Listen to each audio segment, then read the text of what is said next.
work energy power. Now, there are two types of energy that we have in our syllabus. Who can tell me the names of the two energies that we have in our syllabus? Kinetic, very good. And potential energy. Okay, potential energy or gravitational potential energy. They are both the same, two different names of the same kind of energy. So we have kinetic energy. Okay, and they're both, by the way, what? They are both forms of mechanical energy. Okay, so these two energies, kinetic energy and potential energy, are both forms of mechanical energies. Mechanical basically means that if an object is moving, there's got to be some energy. So if the object is moving, it's got to have a certain velocity, it's got to have certain energy. If the object is moving, it's got to have a certain height. And if there's a certain height, that means it's got to have certain energy, okay, certain potential energy. So kinetic energy, let's talk about that. Kinetic energy is energy that a body possesses due because of its motion. So whenever there is velocity, there's got to be kinetic energy. Okay. Now, what causes the change in kinetic energy? Velocity. Okay. So what's the formula for kinetic energy? Let's write that down. Kinetic energy is equal to 1 upon 2 mv square, half mv square. Okay, where m is the mass and v is the velocity. So if an object is concerned, any object we know will have a constant mass. It's not like the mass will change. What will change is the speed. Okay, or what will change is the velocity. And if the velocity is changing, what does that mean? That means kinetic energy is changing. Okay, so that means if you increase the velocity, okay, what happens as a result? An object will gain kinetic energy. So there will be a gain in kinetic energy. Common sense, because mass is constant.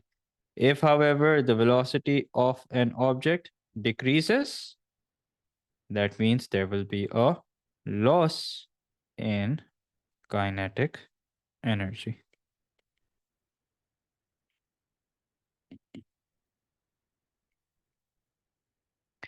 Now let's do some very basic questions just so that we get the just so that we learn how the formula is used. And I have taken out some questions which we're going to solve. So here is a very simple question. Let's solve. These are not past paper questions, okay? So please don't get carried away and think past paper questions.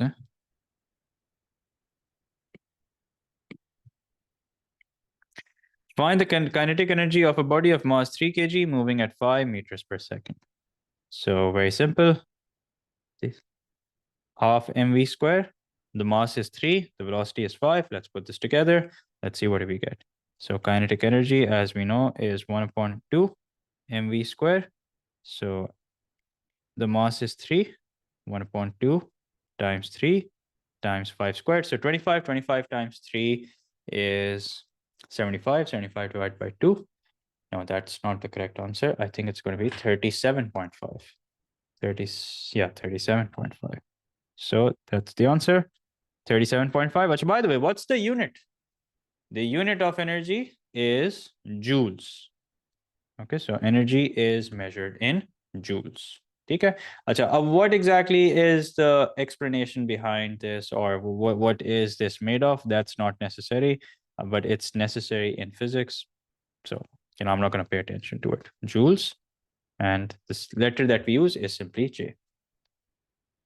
Okay, now let's do another question. Here it is. A ball of mass 50 grams hits the ground with the speed of 10 meters per second. Find the loss in kinetic energy that occurs in the bounce. Now, there's a catch. The catch is, okay, the mass must be in kilograms. Okay, the mass must be in kilograms. So how do we find out the change in kinetic energy? Okay, so this triangle suggests the change in kinetic energy. And how do you calculate change in kinetic energy? Here's how you do it. So the change in kinetic energy, which could be loss or gain, that depends on the sign, is half m v square minus u square. Okay, where v is what?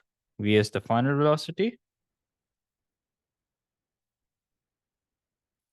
And u is the initial velocity. So once again, you can see signs of, you can see traces of kinematics being used here. Initial velocity.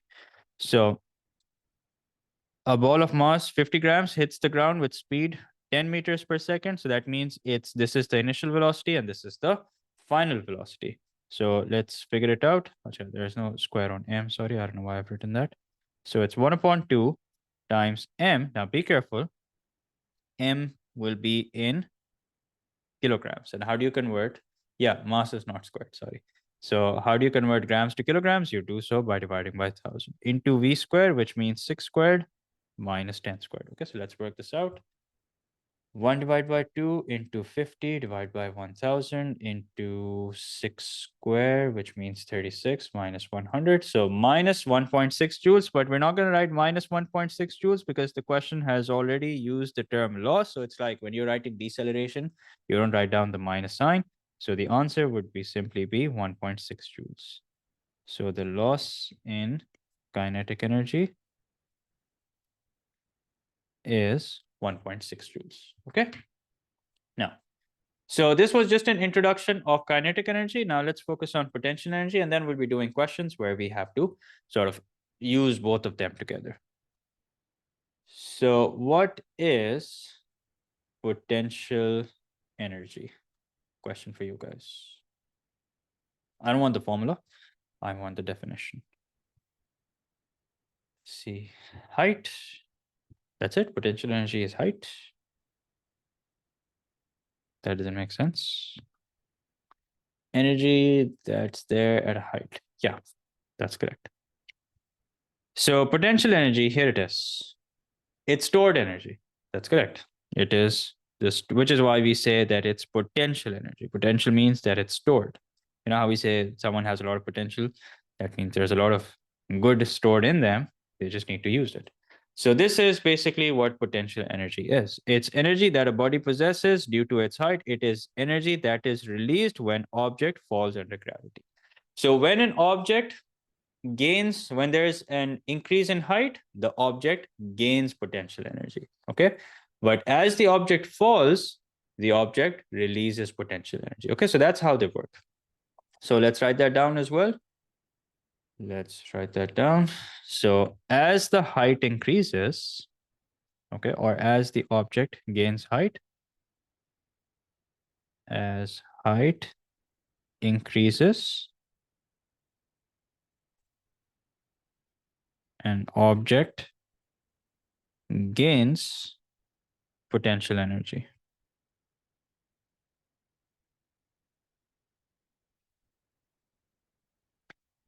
And as height decreases, an object loses, or you can say releases potential energy. And what happens to that potential energy? We know the concept of energy back in what, grade 4, grade 5 science. It cannot be created or destroyed. It is always converted from one form or the another. So it is converted into kinetic energy. So we're going to look into that.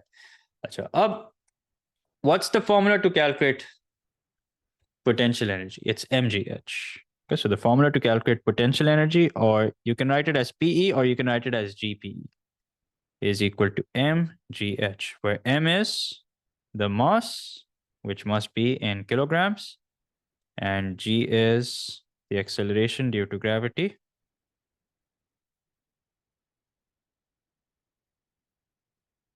Okay, which is a constant at 10 meter per second square. And h is the height. Okay. अच्छा, अब एक चीज का आपने ख्याल रखना है. If the motion is vertical, the height is quite straightforward. Correct. If the object is moving vertically, the height is quite straightforward. So imagine this. Imagine this is a horizontal ground. Okay, from this point, you release an object. Okay, so at this point, you release an object and it hits the ground. Now, what will be the height? That's pretty straightforward. This distance will be the height. And if you want to calculate the potential energy, that's pretty straightforward. The gravitational potential energy that is released, or the change in potential energy, will be equal to mgh. And we can see clearly what the height is. Pretty straightforward, right? But what if the plane is inclined? That is when things get tricky. If the plane is inclined, I mean, things get tricky initially, but just make sure you remember the rule and you'll be fine. Okay, ये मतलब नहीं है कि when I say things get tricky, that doesn't mean that things have to remain that way. It's just that there's something you need to watch out for. So if the plane is inclined, how do we calculate the height? So let's say that here's an object. An object slides from here to here. Okay, एक object है that slides from here to here. And let's say the distance that this object covers is d meters. Okay, so the distance the object covers is d meters. And this is the angle. Now, if I want to calculate the gain or loss or whatever it is in potential energy, the change in gravitational potential energy, we know the formula is mgh. But the question is, what's the height? Well, we'll have to figure out the height using trigonometry. Okay, so we'll have to figure out the height. This is what the height is going to be. And how will I figure out the height? Height will be equal to d sine theta. Wo kaise? Using trigonometric ratios. In fact, I'll show you the working. So sine theta is equals to opposite, which is h upon hypotenuse, and height is equals to d sine theta, which means this is the height that we're going to use. So therefore, the formula for calculating gravitational potential energy on an inclined plane becomes mg d sine theta. Okay, so take a good look at it and let me know if you have any questions.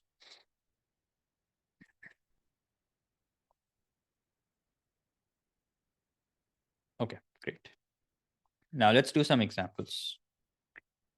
As always, we'll start easy and gradually increase the difficulty level. Here. Find the increase in potential energy in raising a sack of mass 1 kg through a height of 3 meters. Very simple. Yeah, sure, I can scroll up.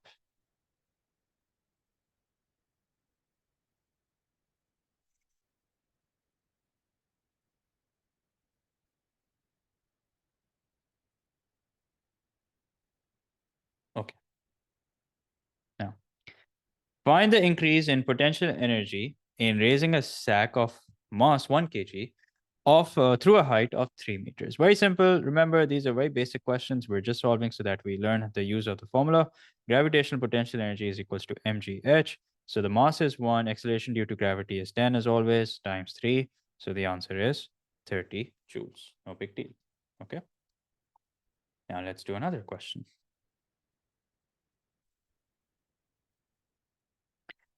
Find the change in the potential energy of a body of mass 10 kg when it falls through a height of 6 meters, stating whether this is an increase or a decrease. So what do you think? If an object falls, is it an increase in potential energy or decrease? Is potential energy gained or released? If it's decreased, why? Because potential energy is released. So potential energy is equal to mgh, okay? So the mass is 10, acceleration due to gravity will also be 10, and the height is 6. So that means the answer is 600 joules. And this is a decrease. Because the object is falling, it's going to be a decrease in potential energy.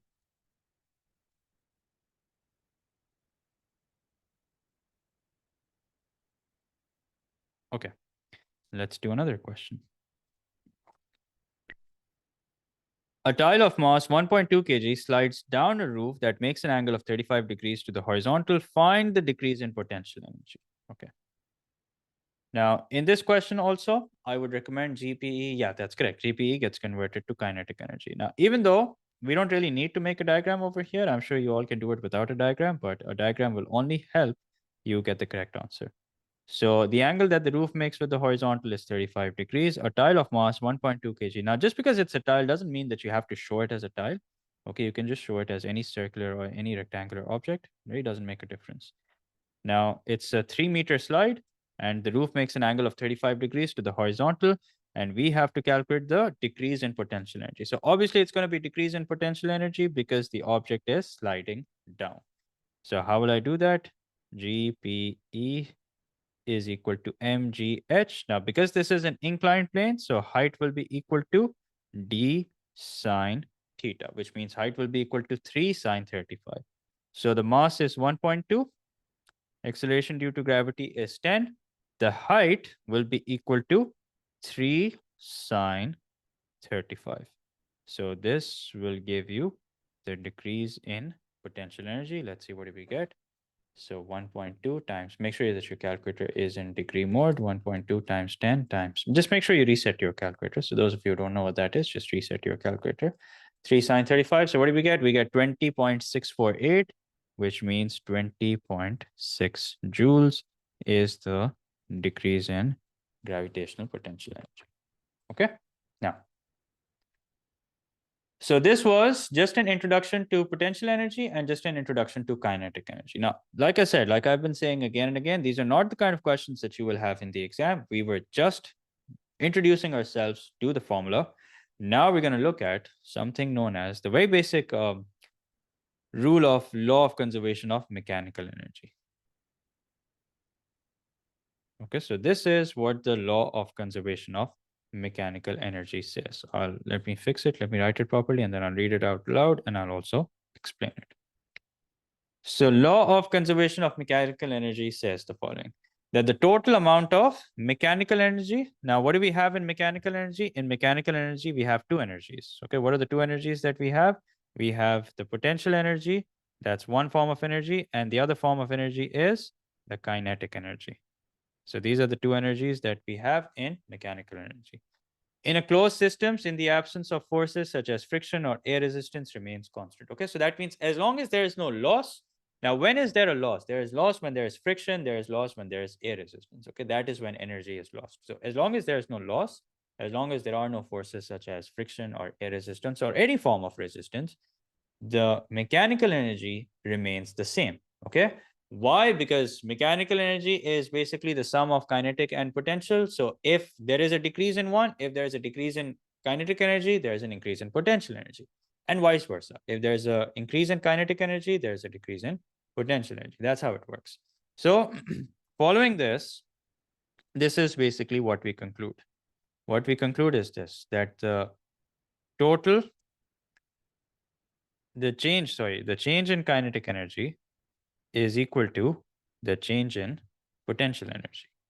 Okay, which basically means that the loss in kinetic energy results in a gain in potential energy. So think of it this way, that you throw an object up in the air. When you throw it up in the air, it has some initial velocity.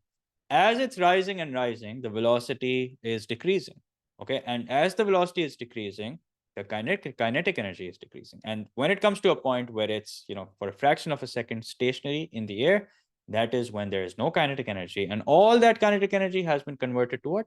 It has been converted to potential energy. So that's an example where you throw an object up in the air, there is a loss in kinetic energy and there is a gain in potential energy.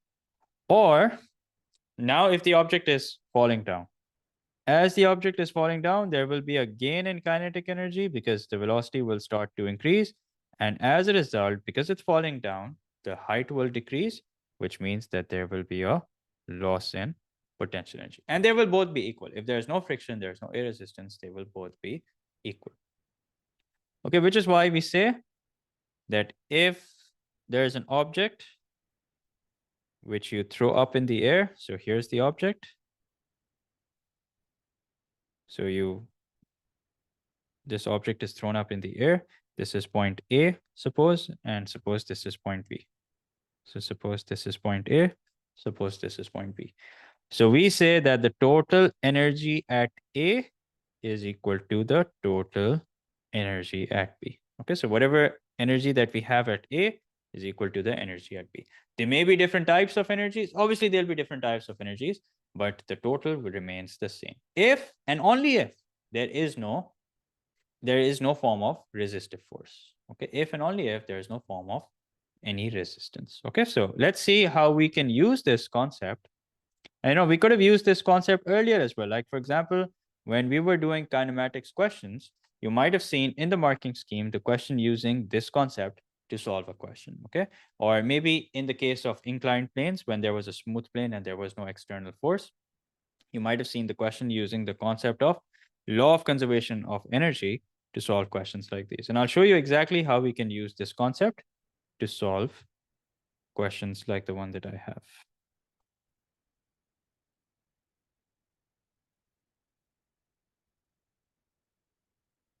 Okay, so here it is. A smooth plane is inclined at 30 degrees to the horizontal. So it's 30 degrees to the horizontal. Just a second. Yeah. A particle of mass 4 kg slides down a line of greatest slope of the plane. The particle starts from rest and passes point P with a speed of 10 meters per second. Find the distance AB. Now, we can solve this question by using Newton's laws of motion as well. Okay, we can totally do that. But we're not going to do that. We're going to use the law of conservation of energy just so that we understand how things work. So a smooth plane is inclined at an angle of 30 degrees to the horizontal. So here it is, 30 degrees. A particle of mass 4 kg, so here's the 4 kg particle, slides down a line of greatest slope of the plane. So this is where the particle slides, okay? And this is point A, this is point B. The particle starts from rest. That means the initial velocity is equal to 0. The final velocity is equal to what? The final velocity is 10 meters per second, okay? What we're supposed to do is we're supposed to find the distance AB. Okay, what are we supposed to do? We're supposed to find the distance AB. Now let's deliberately use the concept of, law of conservation of energy to solve this. Okay, so since there is no external force, that means the change in energy will be equal. The total energy at A will be equal to the total energy at B. Why? Because it gets converted. Okay, now let's see what we can do. Now remember, since we are going to use potential energy, for potential energy, we want the height, and here is the height. Okay, so this is the height. Now, if let's say the distance from A to B, if I take that to be x, so height will be equal to what? Height will be equal to x sine 30. Okay.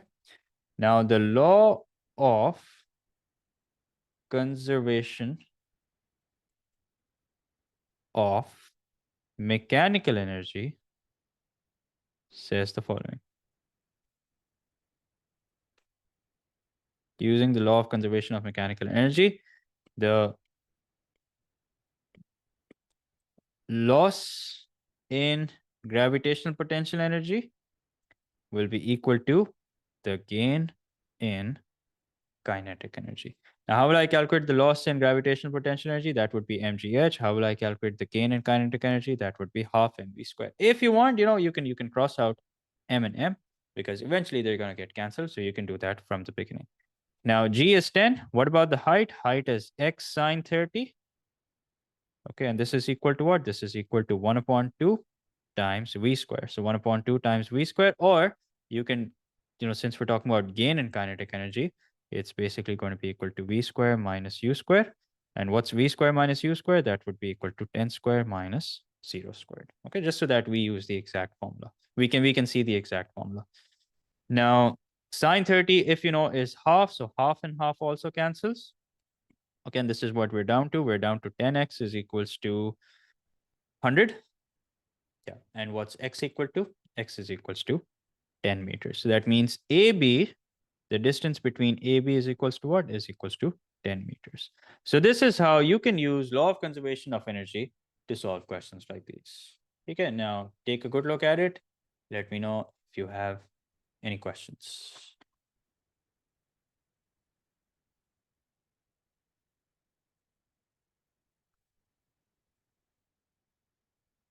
Okay, easy so far, I hope. So for such questions, can we equate energy at each point instead, like kinetic energy at A plus potential energy at A is equals to? Yeah, you can do that. You can do that. You can. So we will introduce ourselves with that when we are doing work done. Okay, when we're doing total work done, that is when we will introduce ourselves with that. So you can do that also. So basically, another way of doing this is the before equals to after. You can do that also. So before equals to after approach. ये भी काफी common approach in questions like these. So before means that what's the energy at what's the initial energy and what's the after energy. So if you talk about the energy when the object is at A, what's the kinetic energy? That's going to be half mv square plus mgh. And here also, we're going to use half mv square plus mgh. Okay, so the energy at A is equals to energy at B. Now, because at A, the object is stationary, so there is no energy. There is height, so the gravitational potential energy would be, what's the mass? The mass is 4. So 4 times 10 into x sine 30 is equal to 1 upon 2 times 4 times v square. And remember, when you're talking about before, you will use the initial velocity, which is 0. And that's why the total kinetic energy is 0. So half into 4 into v square, and then you can solve this. You would get the exact same thing. So v will be equal to, sorry, we already know what the value of v is. V is 10. And then when you solve this, you'll get the exact answer, which is equal to 10 meters. So ABX is equals to 10, which means AP is equals to 10 meters. So this is an alternative approach. Okay, so this is an alternative approach.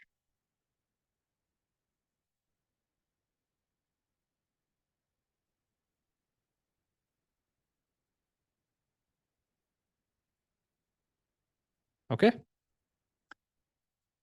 Now, let's talk about work. Okay, so this was an introduction to energy. And now what we're going to do is we're going to talk about work. Now, who can give me the definition of work? The definition, the definition that we use in physics or M1. That's what I'm looking for.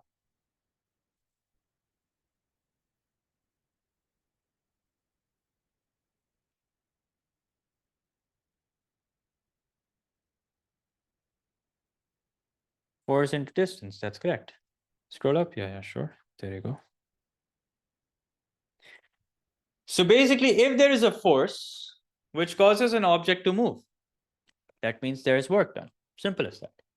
Okay, now that force could be, and that force could be the weight of the object. So, when you drop an object, if you drop an object here, okay, so because there is a force, weight, and that force causes the object to move, that means there is work done. Okay, now this work done is the work done by gravity because it's the work done by weight. So that means this is the work that is done by gravity. If, however, I throw this object up in the air, so that means the work that I'm doing it against the force, against the direction in which the force is acting. And what's that force? That's the weight. So if you throw an object up in the air, yes, there is work done, but the work is done against the weight, or we call it work done against gravity. Okay, so we're going to write all that down. This was just an introduction that if there is a force, so if let's say there's a pulling force, so if let's say that I'm pulling this object, so since there is a pulling force and that pulling force is causing the object to move, that means the pulling force is doing some work. So work is done by the pulling force. If let's say there is friction, okay, and friction, as we know, acts in the opposite direction to which the object is moving.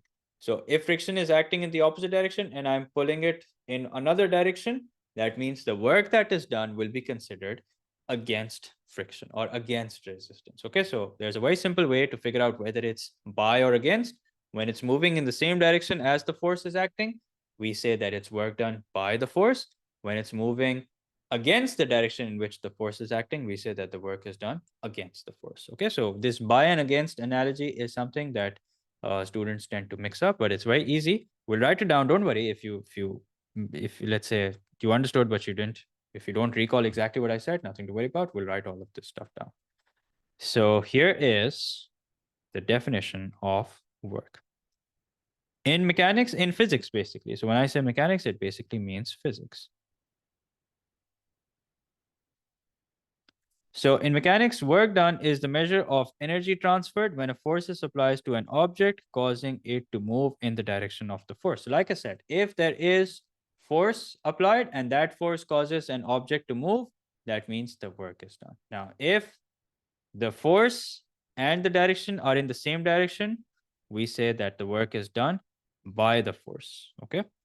or like, for example, work done by gravity. If it's in the opposite direction, we say it's against gravity or against the force. Like, for example, against friction, against air resistance. Okay, so we'll write that down as well.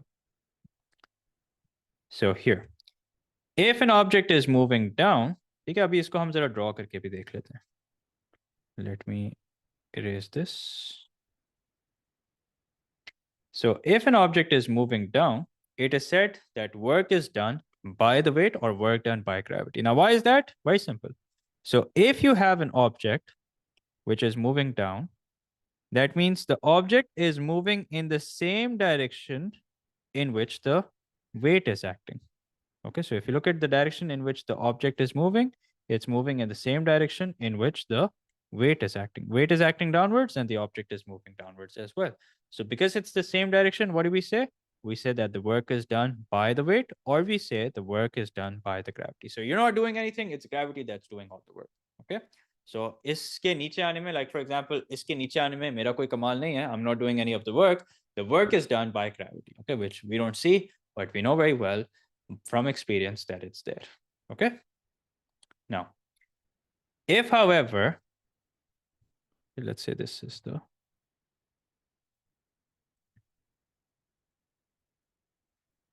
if however an object is moving up, okay, now if an object is moving up, naturally that's not the direction in which the object wants to move.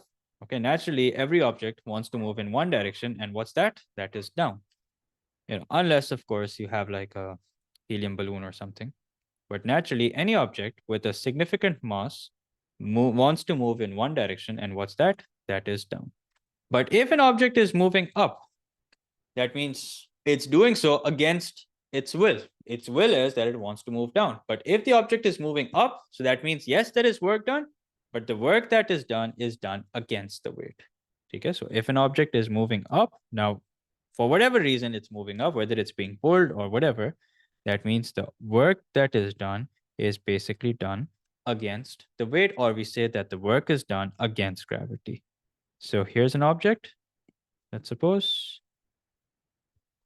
Okay, and if this object is moving up, okay, if this object is moving up, and let's say it moves a certain distance up, that means this is moving against the direction in which the weight is acting. So that is why the word that we use is against, because the weight is acting in one direction and the object is moving in the other direction. So that is why we say that the work is done against gravity. Sir, did you hear we can take individual chapters of exams of maths now, like in Edexcel? I haven't read that in detail, but I saw it on social media, and I'm yet to hear it from. मैंने अभी तक किसी official उस पे नहीं देखा. I haven't seen it officially. If it is, that's great. If it is, that's great. I think that's how it should be that's how it should have been from the beginning. But चलो देर आई दुरुस्त आई. Because sometimes you just want to improve M1 or S1. You don't want to mess up your P1, P3. And that's usually the case with, or sometimes it's the other way around. So you shouldn't have to go through the pain of, studying all four components or both the components. So if that's the case, if it's official, I think that's great news. So here it is. When do we use the word by? We use the word by when the object is moving in the same direction as the force. When do we use the word against? Against use hota hai when the object is moving in the opposite direction as the force. And this usually happens in the form of weight, if the object is moving up, or maybe friction, okay, or maybe air resistance. Okay, now let's do a question. This will probably, okay, no, we have time. I think we can do another question after this as well. So I have over here a very simple question, which is, I think, a nice way to introduce ourselves. Acha, ek aur cheez. Although I did write down work done is equals to force into distance, there's another thing that we need to pay attention to. Okay, when we say distance, remember, the distance should be the same direction in which the force is acting. So when we say distance, the distance in which the force is acting. Now, this is very important. Okay, why is this important? I'll explain. So sometimes what happens is that the object is not moving in the direction the force is acting. Okay, and if you remember, that is something we dealt with when we were doing coplanar forces. And even inclined plane, तब भी ऐसा होता था. So when calculating work done, another important note and some standard rules. When calculating work done, the direction of the force applied and the distance traveled both have to be the same. Or you can say parallel. Now, इससे क्या मतलब है? I'll explain. Meaning that if the force is applied vertically, then the distance should also be taken vertically. Okay, if the force is applied horizontally, then the distance should also be taken vertically. So we know that work done is equals to force times distance. Correct? Work done is equals to force times distance. So here it is. Work done is equals to force times distance. Now, there are three possibilities.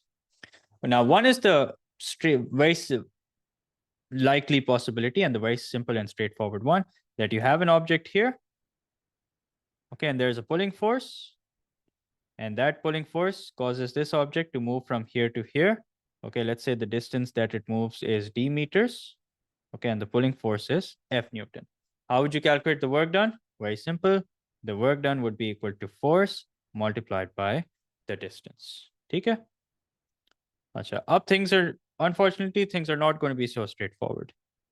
Sometimes what will happen is, in fact, most likely you will have something like this, where you have an object, but the thing is, the force that is applied, the pulling force is applied at an angle.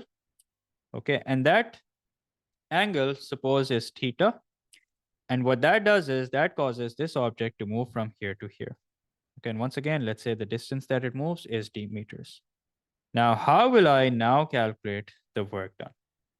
How will I now calculate the work done? Now, we'll use the same formula. The work done is equals to force into distance, but here's the problem. If I leave it over here, that's incorrect. Why is that incorrect? कोई बता सकता है कि इसमें क्या गड़बड़ है? What's wrong with using this formula? Or you think this is correct? If you think this is correct, let me know. And if you think this is wrong, D is not parallel to the force. So the force is applied in this direction, and we know that the object will move in this direction. So because the object will move in this direction, that means I want the force which is parallel to the direction in which the object is moving. So how do I figure that out? We know that would be the adjacent component. So it would be F cos theta. Okay, so we know very well कि ये जो component होगा force का, this is going to be F cos theta. So this is the force that we're going to use. So that means the correct way to calculate work done in a situation like this would be F cos theta multiplied by distance. Okay. Oops.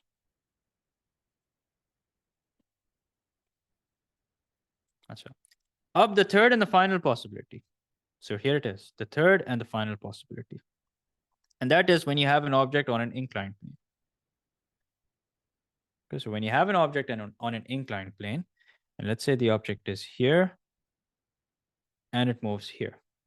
Okay.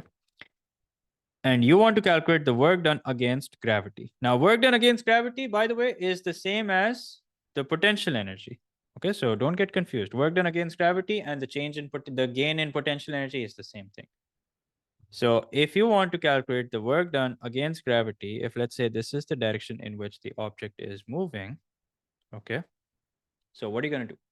How will you calculate the work done against gravity? Here's how you will calculate the work done against gravity. So this is the direction in which the weight is acting. Okay. This is x meters. Okay. And if you want to calculate the work done against gravity, here's how you can do it. There are two ways that you can do it. One is, अच्छा ये आपका weight हो गया, this is theta. Now we resolve the forces.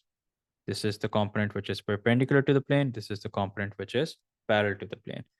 Now, one way to calculate the work done against gravity. So remember, that's what we're trying to calculate over here. I'll write it down. So what we're trying to calculate over here is work done against gravity. Okay, so one way to calculate work done against gravity is force into distance. Work done is equals to force into distance. Now, what's the force? The force is the weight.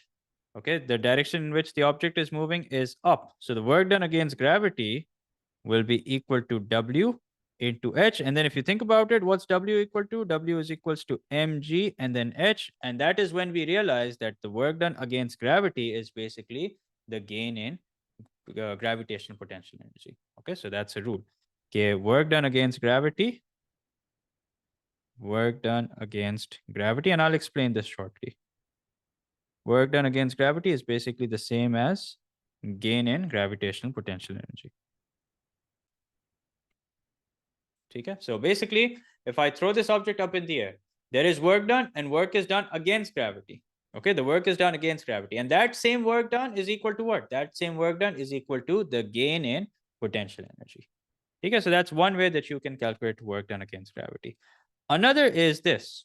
Now notice the condition is that you should take the force which is parallel to the direction in which the object is moving. So if I take the weight, I will take the height. But if I take the component of the weight which is parallel to the plane, if I take the component of the weight which is parallel to the plane, that means I must take this distance as well. Okay, why? Because this and this are both parallel. Yes, they are in opposite directions. That's not a problem, but they are both parallel. So if I want to calculate the work done against gravity, here's an alternative way. What's the alternative way? And this may not make a lot of sense right now, so bear with me. When we get to a question with actual values, you'll see how it works. So work done is equals to force into distance. Now, what's the force that I need to take? It's going to be W sine theta. Okay, so W sine theta is the force. And if I'm taking W sine theta, then what is the distance that I need to take? This is the distance that I need to take. So W sine theta into X. So that means the work done is equals to W sine theta multiplied by X. ठीक है? Now, इसको अभी आप संभाल के रखें अपने पास. ठीक है? Let's do some basic examples and then we will understand more of this rule in depth. Okay, we'll understand more of this rule in depth when we get to an actual question. But for now, remember, long story short, that the force that we take and the distance that we take must be in the same direction or they must be parallel. Okay, so let's start with some basic examples of work done. Here's the first. A boy uses a constant force of 250 newtons to push a box 4 meters across the floor. Find the work done by the force. Now, why is it? Shouldn't it be cos theta? Now, why would it be cos theta? It would be sine theta because it's the component which is opposite the angle. So that would be W sine theta.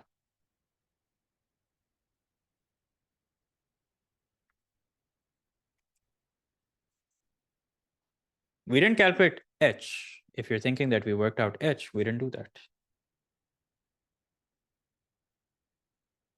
Okay. Khair. So I hope that's clear. I hope that answers your question. Now, a boy uses a constant force of 250 newtons to push a box 4 meters across the floor. Now, I don't want you to just use the formula and get the answer. That's pretty straightforward. I want you guys to focus on the terminologies that we're using.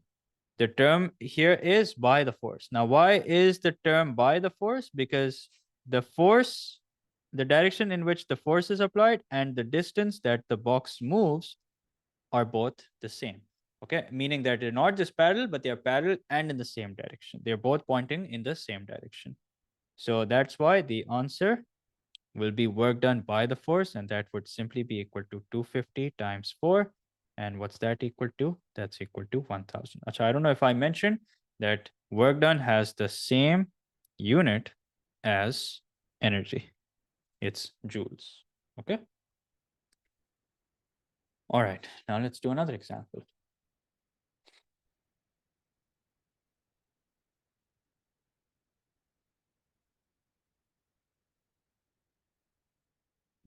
Here. A small truck is pulled 5 meters along a railway track by a force of 100 newtons at an angle 60 degrees to the track. Find the work done. Once again, work done by the force. Why has the question used the term by? Because the direction in which the object is moving is the same direction in which the force is applied. Meaning, not you can't say that the direction in which the object is moving is this. No, the direction in which the object is moving is parallel to the component of the force due to which the object is moving. Now, why is the object moving? The object is moving because of this component, which is 100 cos 60. And how far does the object move? The object moves 5 meters. So from here to here, it moves a distance of 5 meters. So which is why the term that has been used is by the force. So let's figure this out. The formula will be work done is equals to force times distance. The force that we will take is 100 cos 60 multiplied by 5. Okay, so what's 100 cos 60? That would be multiplied by, multiplied by 5. 250 joules, I think that's correct because cos 60 will be half. So half into 100 is 50, 50 into 5 is 250. That's correct. 250 joules. There you go. Okay, another question. Once again, a fairly simple one. And here it is. A ball of mass 0.05 kg is raised through a distance of 1.5 meters. And notice here, it's asking for the work done against gravity. Now, why is it asking for the work done against gravity? That's a question worth asking. That is because the ball is moving opposite to the direction the weight is acting. Okay, so here's the ball. We know the weight is acting in this direction. The weight will be equal to 0.5 newtons, and the ball is moving in this direction. Okay, it's moving in this direction, and it moves a distance of 1.5 meters. So that is why when we're calculating work done, it is work done, but it's work done against gravity because the object is moving opposite to the direction in which it wants to move naturally. So work done is equals to force times distance. The force is its own weight, which is 0.5. The distance is 1.5. So 0.5 times 1.5 is 0.75 joules. That's the answer. Okay, one